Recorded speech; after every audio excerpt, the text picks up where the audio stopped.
ఆయన చేసిన వ్యాఖ్యలేంటి అనే దానికి సంబంధించిన బ్రేకింగ్ న్యూస్ మనం చూద్దాం. ఆర్ఓఆర్ చట్టంపై టీవీ9 తో ఎక్స్క్లూజివ్ గా మాట్లాడారు శ్రీనివాసరెడ్డి. భూ సమస్యల పరిష్కారమే లక్ష్యంగా భూ భారతి చట్టం తెస్తున్నట్లుగా చెప్పారు ఆయన. బీఆర్ఎస్ పాలనలో ప్రభుత్వ భూముల్ని దోచుకున్నారని, వాటిని తిరిగి స్వాధీనం చేసుకుంటామని చెప్పారు. ఆర్ఓఆర్ చట్టానికి సంబంధించి ఇంకా పొంగులేటి ఏమన్నారో మా సీనియర్ కరెస్పాండెంట్ ప్రభాకర్ అందిస్తారు.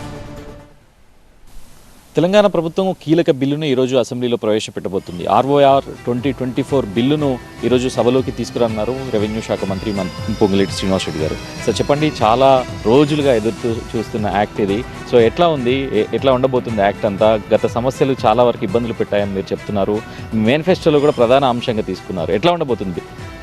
ఈరోజు ఆర్ఓఆర్ భూ భారతి 2024 చట్టాన్ని, తెలంగాణ రాష్ట్రానికి సంబంధించిన చట్టాన్ని అసెంబ్లీలో ప్రవేశపెట్టడం జరుగుతుంది. ఏదైతే తెలంగాణ రాష్ట్రం ఏర్పడిన తర్వాత ఆనాటి ప్రభుత్వం ధరణిని కానీ 2020 చట్టాన్ని కానీ ఏదైతే చేసిందో ఆ చట్టంలో ఉండే లొసుకులు, తప్పులు, తడకలతో ధరణితో గ్రామీణ ప్రాంతంలోనే కాక తెలంగాణ రాష్ట్రంలో ఉండే 2,77,00,000 ఎకరాల ఆస్తుల ఉన్న భూములు, ఆసాములు అభద్రతకి లోనవ్వటమే కాకుండా గ్రామీణ ప్రాంతంలో ఉండే చిన్న చిన్న కొద్ది భూములున్న రైతులందరూ ఈ ధరణితో ఈ 2020 ఆర్ఓఆర్ చట్టంతో చాలా ఇబ్బందులు పడ్డారు. ఆనాడు ఈ చట్టాన్ని 2020 చట్టాన్ని ఎవరైతే ఏర్పాటు చేశారో ఆ ఏర్పాటు చేసిన దాంట్లో ప్రధాన భూషిక పోషించిన తన్నీరు హరీష్ రావు గారు సూచనలు కూడా పంపించారు.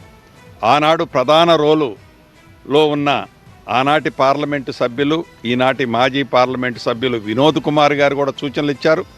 ఈ సూచనలన్నిటినీ ప్రజలకు మంచి జరిగే దాంట్లో సేకరించి ఈ కొత్త ఆర్ఓఆర్ 2024 చట్టాన్ని ఏర్పాటు చేయటమే కాకుండా ఈ చట్టంతో పాటు ధరణి ప్లేస్లో భూభారతిని కూడా తీసుకురావటం జరుగుతుంది. చాలా పెండింగ్ సమస్యలు ఉన్నాయి ధరణికి సంబంధించి కానీ, ఆర్ఓఆర్ పాత చట్టానికి సంబంధించి కానీ. ఇవన్నీ కూడా క్లియర్ అవడానికి ఎంత టైం పడుతుంది? కొత్త చట్టం ద్వారా ఏం భరోసాని ఇస్తారు మీరు ప్రజల్లో? ధరణితో వేసారిపోయిన ప్రజలకు కానీ, రైతులకు కానీ ఎట్లాంటి భరోసాని ఇస్తారు రెవెన్యూ శాఖ మంత్రిగా? ధరణికి సంబంధించి గత ప్రభుత్వంలో విదేశ సంస్థ అయిన టెరాసిస్కుంటే ఏజెన్సీ, దాన్ని స్వదేశ సంస్థ అయిన కేంద్ర ప్రభుత్వ అనుబంధ సంస్థ అయిన ఎన్ఐసికి ట్రాన్స్ఫర్ చేసి December 1 నుంచి ఎన్ఐసి టేక్ ఓవర్ చేసింది. అదేవిధంగా ఏదైతే ఈ 2024 చట్టం, ఈ 2024 చట్టంలో తీసుకొచ్చే అనేక విప్లవాత్మకమైన మార్పులన్నిటినీ ఈ చట్టం ఆమోదించిన తర్వాత రూల్స్ అన్నీ ఫార్మేషన్ చేయటానికి నాకు తెలిసి ఒక 2-2.5 నెలలు పట్టుద్ది. ఈ రూల్స్ ఫార్మేషన్ చేసి ఈ రూల్స్తో పాటు ఈ భూభారత్లో ఈ రూల్స్ని ఈ భూభారతిని మిక్స్ చేసి కొత్త ఇంప్లికేషన్ రాబోతుంది.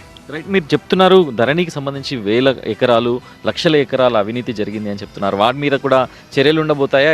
ఎట్లాంటి చర్యలు తీసుకుంటావు? ఎస్, ఏదైతే ఈ భూమాత ద్వారా ఎవరికైతే ఆస్తులున్నాయో గతంలో లాగా సీక్రెట్ లాకర్లో దీంట్లో ఏముండవు. ఈ రికార్డ్ అన్నది ఓపెన్ డొమైను, పబ్లిక్ డొమైను.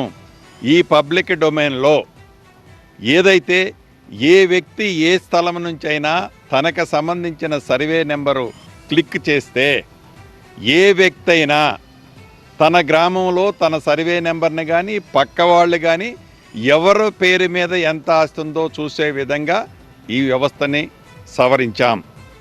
అంతేకాదు, ఎక్కడైనా ప్రభుత్వ స్థలాలు జనరల్గా ప్రైవేటు స్థలాలకి ఈ స్థలం నాది, ఈ స్థలం నాదని క్లెయిమ్ చేస్తారు. ప్రైవేట్ వాళ్ళు ప్రభుత్వ స్థలాన్ని కూడా నాదని క్లెయిమ్ చేస్తారు.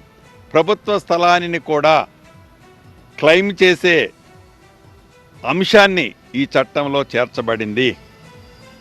అదే రకంగా ఈ భూభారతి ఫుల్ ప్లెడ్జ్లోకి రావటానికి ఈ రెండు నెలలలో ఏదైతే 2014కు ముందు సబ్ రిజిస్ట్రార్ల ఆఫీసుల్లో ప్రభుత్వ భూములకు సంబంధించిన లిస్ట్ ఒకటి ఉంది. ఆ లిస్టుని ఈ భూభారత్లో ఏదైతే ఏర్పాటు చేసే దాంట్లో సూపర్ ఇంపోజ్ చేసి దీన్ని ఒకే ప్లాట్ఫారం మీద చూసి ప్రభుత్వ స్థలాలు ఏమిటో క్లీన్గా గుర్తించటం జరిగింది. ఆధారాలతో సహా ప్రభుత్వ స్థలాలు తిరిగి ప్రభుత్వము తీసుకొని పేదవాళ్ళు అర్హులైన వాళ్ళకి ఈ ఇందిరమ్మ ప్రభుత్వంలో ఇవ్వటం జరుగుతుంది. రైట్, ఇదొక సంచలనాత్మక చట్టం. ఈ చట్టంతో పేదవాళ్ళతో పాటు చాలామంది సామాన్య రైతులకు కూడా న్యాయం జరుగుతుందనేది రెవెన్యూ శాఖ మంత్రి పొంగులేటి శ్రీనివాసరెడ్డి చెప్తున్నారు. కెమెరా పర్సన్ రాజుతో కలిసి ప్రభాకర్, TV9.